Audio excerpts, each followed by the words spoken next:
ತನಿಖೆ ಆಗಬೇಕು. ಪ್ರಾಮಾಣಿಕವಾಗಿ ತನಿಖೆ ಆಗಬೇಕು. ಪ್ರಾಮಾಣಿಕವಾಗಿ ತನಿಖೆ ಆಗಬೇಕು. ತನಿಖೆ ಆಗಬೇಕು. ಪ್ರಾಮಾಣಿಕವಾಗಿ ತನಿಖೆ ಆಗಬೇಕು. ಪ್ರಾಮಾಣಿಕವಾಗಿ ತನಿಖೆ ಆಗಬೇಕು. ಪ್ರಾಮಾಣಿಕವಾಗಿ ತನಿಖೆ ಆಗಬೇಕು.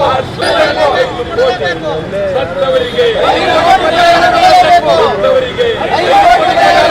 ಸತ್ತವರಿಗೆ 5 ಕೋಟಿ ಪರಿಹಾರ ಕೊಡಲೇಬೇಕು. 5 ಕೋಟಿ ಪರಿಹಾರ ಕೊಡಲೇಬೇಕು. ಸತ್ತವರಿಗೆ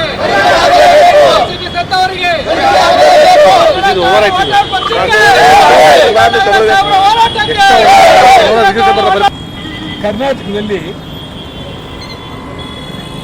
RCB ವಿಜಯೋತ್ಸವ.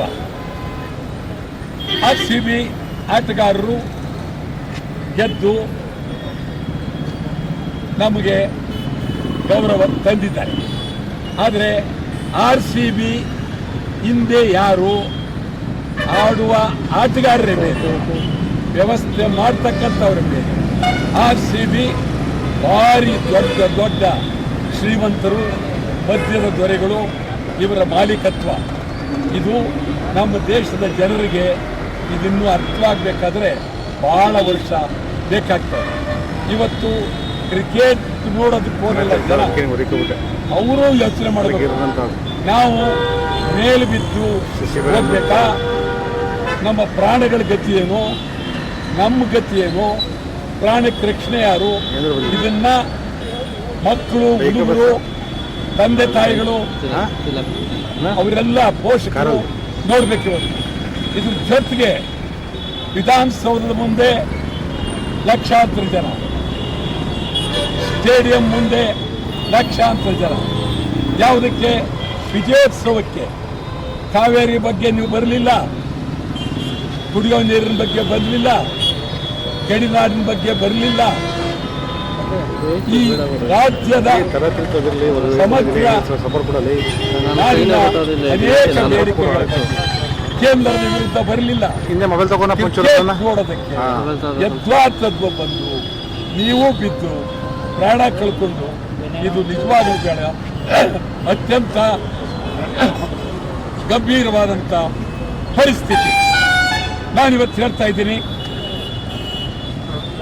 ಮುಖ್ಯಮಂತ್ರಿಗಳ ಬಗ್ಗೆ ನನಗೆ ಭಾಳ ಗೌರವ ಇದೆ, ಅದರಲ್ಲಿ ಬದಲಾವಣೆ ಇಲ್ಲ. ಸಿದ್ದರಾಮಯ್ಯನವ್ರ ಬಗ್ಗೆ ಭಾಳ ಗೌರವ. 2ನೇ ಬಾರಿ ಮುಖ್ಯಮಂತ್ರಿಗಳಾಗಿದ್ದಾರೆ.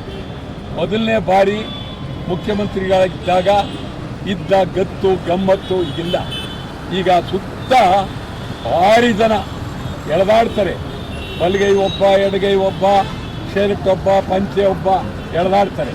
ಅವರು ನಿರ್ಧಾರಗಳನ್ನು ಕೈಗೊಳ್ಳೋದ್ರಲ್ಲಿ ಸ್ವಲ್ಪ ಹಿಂದು ಮುಂದೆ ನೋಡ್ತಾ ಇದ್ದಾರೆ. ನಾನು ಅವ್ರಿಗೆ ಹೇಳ್ತೀನಿ, ಪ್ರಾಮಾಣಿಕವಾಗಿ ನೀವು ಯೋಚನೆ ಮಾಡಿ. ಈ ಸಮಾರಂಭ ವ್ಯವಸ್ಥೆ ಮಾಡಿದವರು ಯಾರು? ಸ್ಟೇಡಿಯಂ ಯಾರು ಮಾಡಿದ್ರು? ವಿಧಾನಸೌಧದ ಮುಂದೆ ಯಾರಾದರೂ ಬಂದು ನೇರವಾಗಿ ಸಮಾರಂಭ ಮಾಡೋಕ್ಕಾಗುತ್ತಾ? ಮುಖ್ಯಮಂತ್ರಿ ಯಾರು ಬಂದು ನೀವು ವೇದಿಕೆ ಮೇಲೆ ನಿಮಿತ್ಯವನ್ನಿಗೆ ಕುಡಿದು ಕುಪ್ಪಳಿಸ್ತೀವಿ. ನೀವು ಜನತೆಯ ಕೆಂಗಣ್ಣಿಗೆ ಗುರಿಯಾಗಬಾರ್ದು ಅಂತೇಳಿ ಪೊಲೀಸ್ ಕಮಿಷನರ್ ಸೇರಿದಂತೆ ಅನೇಕ ಅಧಿಕಾರಿಗಳನ್ನ ನೀವು ಅಮಾನತು ಮಾಡಿದ್ರಿ. ಸರಿಯಿಲ್ಲ, ಕಂಠ ಸರಿಯಿಲ್ಲ. ಗೋವಿಂದರಾಜ್ ನಿಮ್ಮ ಸೆಕ್ರೆಟರಿ, ಕಾರ್ಯದರ್ಶಿ ಗೋವಿಂದರಾಜ್ ನಿಜ ನಿಮ್ಗೆ ಹೇಳಿರ್ಬೋದು, RCB ಸಮಾರಂಭ ಮಾಡಿದ್ರೆ ಬಹಳ ಗೌರವ ಬರುತ್ತೆ, ಶಕ್ತಿ ಬರುತ್ತೆ ಅಂತ. ಆಯಿತು, ನೀವು ಅದನ್ನು ತಿಳಿದ ಮೇಲೆ ಯಾವ ರೀತಿ ವ್ಯವಸ್ಥೆ ಮಾಡಬೇಕು? ಸರ್ಕಾರದ ಜವಾಬ್ದಾರಿ ಏನು? ಗೃಹ ಮಂತ್ರಿಯವರ ಜವಾಬ್ದಾರಿ ಏನು? ಉಪಮುಖ್ಯಮಂತ್ರಿಯವರ ಜವಾಬ್ದಾರಿ ಏನು? ಮಂತ್ರಿಗಳ ಜವಾಬ್ದಾರಿ ಏನು? ಪೊಲೀಸ್ ಇಲಾಖೆ ಅಧಿಕಾರಿಗಳಿಂದ ಕರೆದು ಮಾತನಾಡಿದ್ರ ಏನ್ ಮಾಡಬೇಕು, ಯಾಕೆ ಮಾಡಬೇಕು ಅಂತೇಳಿ. ನಿನ್ನೆ ಮ್ಯಾಚ್ ಆಗಿದೆ, ಇವತ್ತು ಬೆಳಿಗ್ಗೆನೆ ಯಾಕೆ ಮಾಡಿದ್ರಿ ನೀವು? 1 ವಾರ ಬಿಟ್ಕೊಂಡು ಎಲ್ಲ ವ್ಯವಸ್ಥೆ ಮಾಡ್ಬೋದಾಗಿತ್ತು. ನೀವು ತಿಳ್ಕೊಂಡಿರ್ಬೋದು, ಒಂದೊಂದು 25 ಲಕ್ಷ ರೂಪಾಯಿ ಕೊಟ್ಬಿಟ್ರೆ ಸೊರಾಯ್ತು ಅಂತೇಳಿ. ಸಮಾಧಿಯ ಮೇಲೆ ಮಗನನ್ನ ನೆನೆದು ಓಲಾಡ್ತಿರ್ತಕ್ಕಂಥ ದೃಶ್ಯ ಕಣ್ಣೀರಿಡುವ ಕಥೆ. ಪ್ರತಿಯೊಬ್ಬ ಸತ್ತಿರುವ ವ್ಯಕ್ತಿ ಮಕ್ಕಳ ಬಗ್ಗೆ ನಾವು ಮಾತನಾಡೋದಾದ್ರೆ ನಿಜವಾಗ್ಲೂ ಬಹಳ ಅನ್ಯಾಯ. ಪೊಲೀಸ್ ಕಮಿಷನರ್ನ ಕನಿಷ್ಠ ನೀವು ಕರೆದು ಕುಳಿತು ಮಾತನಾಡಿ ಅವ್ರು ತಪ್ಪು ಮಾಡಿದ್ರೆ ಅದಕ್ಕೆ ಬೇರೆ ವಿಧಾನಗಳು ಇದೆ, ಅದನ್ನು ಮಾಡಬಹುದಾಗಿತ್ತು, ಮಾಡಲಿಲ್ಲ. ನಾನೇನು ತಿಳ್ಕೊಂಡಿದ್ದೆ ಅಂದರೆ ನಿಮ್ಮ ದಿಟ್ಟ ನಿರ್ಧಾರ ಮಾಡ್ತೀರಿ, ಒಂದಿಬ್ಬರು ಮಂತ್ರಿಗಳನ್ನ ತೆಗಿತೀರಿ. ಸಿದ್ದರಾಮಯ್ಯನವರು ಇಬ್ಬರು ಮಂತ್ರಿಗಳನ್ನ 3 ಜನ ಮಂತ್ರಿಗಳನ್ನ ಸಂಪುಟದಿಂದ ತೆಗಿತಾರೆ ಅಂತ ಹೇಳಿ ತಿಳ್ಕೊಂಡಿದ್ದೆ. ಆದರೆ ನೀವು ಗುಬ್ಬಚ್ಚಿಯ ಮೇಲೆ ಬ್ರಹ್ಮಾಸ್ತ್ರ ಬಿಟ್ರಿ. ಪೊಲೀಸ್ ಕಮಿಷನರ್ ತೆಗೆದ್ರಿ, ಗೋವಿಂದರಾಜ್ ತೆಗೆದ್ರಿ, ಡೆಲ್ಲಿಗೆ ಹೋದ್ರಿ, ಹೈಕಮಾಂಡ್ನಲ್ಲಿ ವರದಿ ಒಪ್ಪಿಸ್ರಿ, ಮುಗಿದೋಯ್ತು. ಸತ್ತವ್ರ ಕತೆ ಮುಗೀತು, ಕತೆ ಮುಗಿದೋಯ್ತು. ಇದು ನಾನು ಹೇಳ್ತಾ ಇದ್ದೀನಿ, ಯಾರನ್ನೇ ನೇಮಕ ಮಾಡಿದ್ದೀನಿ.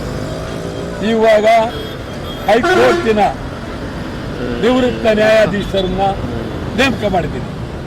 ಅವರಲ್ಲಿ ನಾನು ಕಳಕಳಿಯಿಂದ ಮನವಿ ಮಾಡ್ತೀನಿ, ಸತ್ಯವಾಗಿ ಪ್ರಾಮಾಣಿಕವಾಗಿ ನೀವು ನಡೀತೀರಿ, ನಿಮಗೆ ಹೆಸರಿದೆ. ಬಹಳ ಗೌರವದಿಂದ ನಾನು ತಮಗೆ ಪ್ರಣಾಮಗಳನ್ನು ಅರ್ಪಿಸ್ತೇನೆ. ಪ್ರಾಮಾಣಿಕವಾಗಿ ತನಿಖೆಯನ್ನು ತಾವು ಮಾಡಬೇಕು ಅಂತೇಳಿ ಅತ್ಯಂತ ಗೌರವವಾಗಿ ತಮ್ಮನ್ನು ನಾನು ಕೇಳ್ತಾ ಇದ್ದೇನೆ.